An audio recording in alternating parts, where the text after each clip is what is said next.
Before I start, actually I should just acknowledge that where I live and work is the land of the Wongal Burra people, and where we're meeting today is the land of the Gadigal people of the Eora Nation. I'd like to pay my respects to elders past and present. It always was and always will be Aboriginal land. And I'd just like to acknowledge two apologies. John wasn't able to make it today, and Edwina, who was going to chair, also unwell, unable to come. I wanted to talk about three things today. I'm a maths teacher at Concord High School, running as part of the Action Ticket. And the three things I want to talk about why we're running. One is the crisis in our schools. The second is the current situation. I think that the electoral strategy, the waiting for Labor, hasn't worked. And thirdly, that we're going to need to relaunch our industrial campaign to turn that around. So I want to start with the crisis in our schools, and perhaps the crisis that affects all workers, which is the cost of living crisis. So teachers are right to be angry. According to university research, 90% of us can't afford to live where we teach. We're getting second jobs. Real inflation is currently around 10%. Mortgages, which aren't counted properly in CPI, increased by 91% in the last year. That flows on to rents. Electricity bills have been approved by government for up to 50% increases to protect the profits of electricity companies, but our wages aren't protected. HECS debts have been indexed to inflation, but our pay is not indexed to inflation. We need at least 11% to catch up to schools in the ACT. And if you take into account our pay going backwards, if you take inflation into account, we're still at 2013 levels with pay. So you take inflation, get at least part of Gallup, we should be looking at least a 12.5% pay rise per year. We shouldn't settle for less. We certainly shouldn't settle for Labor's current rubbish offer of a 4-year deal that amounts to same 4% below inflation pay cut that they've offered to other government workers. And I'll come back to say more about that. As well as being underpaid, we're overworked. I mean, my colleagues talk about feeling smashed. Teachers work sort of 60-hour week on average. It's particularly difficult for new teachers, having to prepare from scratch. And it's also particularly difficult in low socioeconomic areas, hard to staff schools where they're dealing with behaviour issues all day as well. Then there's all the extra activities, the Mickey Mouse online training, the registration hours, the surveys, the data collection, the PDPs, the curriculum monitoring, not connected to teaching and learning. And I think what would make the biggest difference in that regard is a reduction in face-to-face teaching, 2 hours we've been campaigning for, and a hard cap on class sizes. If you look, high school teachers work almost 21 hours a week. Primary school teachers even more. It's only 2 hours off if they can get that. And you compare that in New South Wales to Finland, one of the best education systems in the world. And Finnish teachers work 16 hours per week. The school day there is only 5 hours long. And I think with all of this, there's also a crisis of pedagogy. With neoliberal solutions that have dominated schools over the last few decades rather than addressing the unequal, unfair funding situation.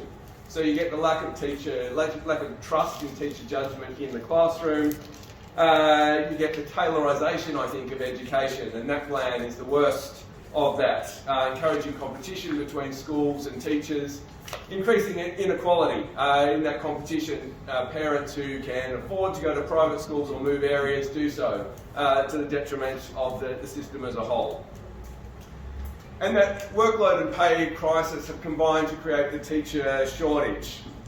And according to a Chris release from Labor leader Chris Minns himself just before the election, the number of teacher vacancies has exploded from around 1,000 in May 2021 to almost 3,000 in October 2022, a 258% increase. But what do we get from Labor to address the pay crisis, the workload crisis, the teacher shortage, is actually we've got a pay betrayal. To add insult to injury, Labor has come back and said they want productivity improvements. The only way you can read that is they want us to work harder. That's what that means. There's got to be a way of getting more out of teachers already. So I want to move on to talking a little bit, actually, I should also say our union's response to this has been timid. Perhaps the politest thing to say is it will be ineffective. It's political action, it's talking to MPs and independents, it's setting more deadlines. There's a new deadline that Henry Rajendra mentioned, October 9th, after which nothing happens anyway, and conveniently after the teachers' union elections. If you all remember, there was a deadline set July 31st. We passed that a few days before it, Labor betrayed us, and what have we done? So I do want to talk about how we got here and how to get out. So the public sector pay cap was broken by the strikes of teachers and nurses and railway workers and others. And similarly, the 11,000 permanent conversions that we won was also a result of our strikes. But both of those gains were before the election. Since then, we've achieved very little. And so I think the current official strategy of waiting for Labor hasn't worked. Federation leadership called off our strikes in October, the October 12 one, for an election campaign, without putting that to a decision of a mass meeting or a vote of members. And I think that was a mistake that we're now paying the price for with stalled negotiations and Labor walking away from promises to pay us more. In terms of what happened with the deal, I mean, it seems from material Federation put out that they had reached broad agreement on pay rises for a one-year deal. And we might never know exactly why Labor walked away, whether they balked at the cost, and I wasn't in negotiations, but nonetheless, here's my read. It's reported that Angela Gabrielata said at Council that Federation had agreed to a clause in the new agreement, without discussion amongst members by the way, that the parties would bear in mind the state of the economy when it comes to future rises. In other words, there had been some discussion about future years, and there was a nod and a wink that we would take less in future in order to get the pay rises up front. I suspect what's happened is Labor's come back and decided the clause wasn't clear enough, wasn't strong enough, and they wanted to bind us to write in the pay cuts of 2.5% in the following years in order to give that big rise. Because what that would amount to with 8.5 up to 12 in the first year, but only 6 for those in the middle, is essentially around the same 4% that has been offered to other unions over that time period. And I think it was also clear, I don't know if people read the Saturday paper about the deal. In that, Angela was explicit that he had agreed to sit back, he'd agreed with the government to sit back and let the other unions settle first because he understood the real politic of the situation, was his words. And I think what that means is he thought he had a deal to get more than the other unions. He wanted them to settle first so he didn't embarrass the government.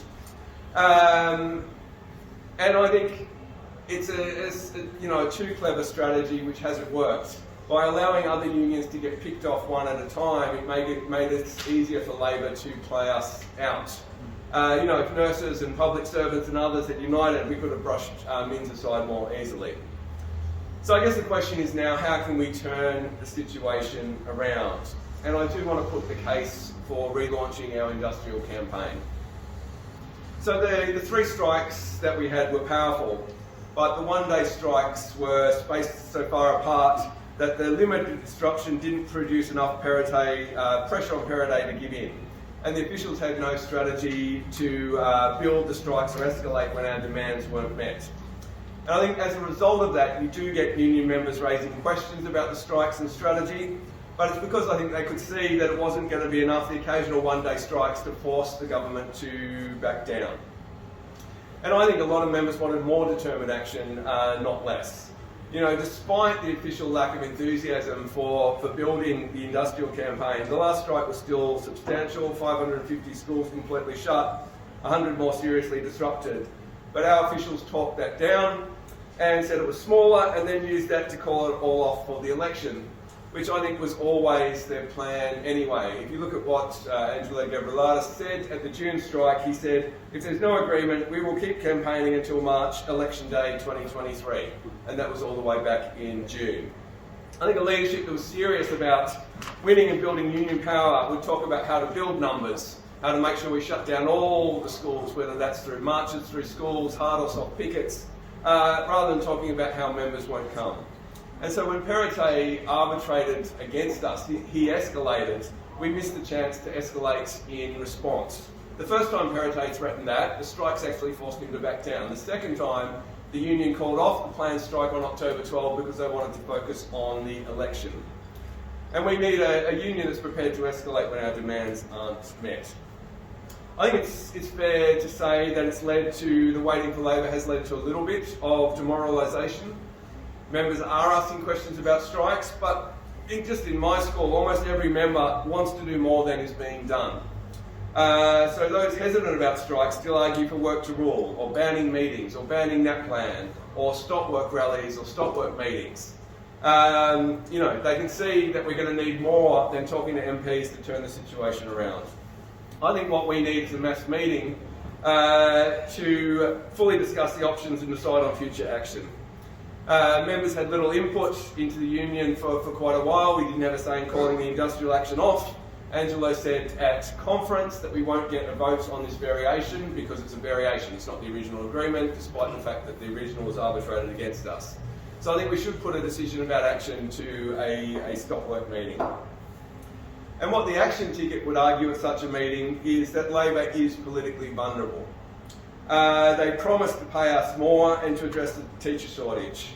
Getting close to 8,000 have signed the Union's New South Wales petition to stop that betrayal within a week. I think strikes would be effective and supported by parents in the community who understand the pressure teachers are under. Strikes also build membership as teachers see the power of the union in action. Even my opponent, Henry Regenda, said at annual conference the strikes were a sugar hit for recruitment. Unfortunately, he went on to say that we can't rely on that in future. In other words, the union doesn't have a plan for further industrial action. And I think members are starting to fall away because the union hasn't delivered on our key demands and isn't taking the kind of action that could do so at the same time. So I think we need to relaunch our industrial campaign to force Mins to meet our demands. The strikes have brought above inflation pay rises much closer, but we need to finish the job. Labor, we can stop Labor from walking away with industrial action now. You know, rents and mortgages and bills aren't waiting, and we shouldn't wait for a decent pay rise either. The time to act is now. That's why we're saying vote for action for a real pay rise. We've got a different vision for what our union could be, a different vision for what our schools can be. And I think as well as more than just vote for the action ticket, we want people to get active, to be in your workplaces and your associations, putting these arguments that we need to take action for stop work meetings or strikes. I note as well there are 2 rallies coming up next week. The union hasn't really advertised them very well, but we should try and push them. So there's one at Crew Car's office at 4 o'clock next Wednesday, and then there's one at Chris Min's office at 4 o'clock next Thursday. So I think we want to go there, we want to go with our material, which puts a case for a vote for the action ticket, but also more importantly puts a case for action about how teachers can win the real pay rises and workload reductions we so desperately need. Thanks.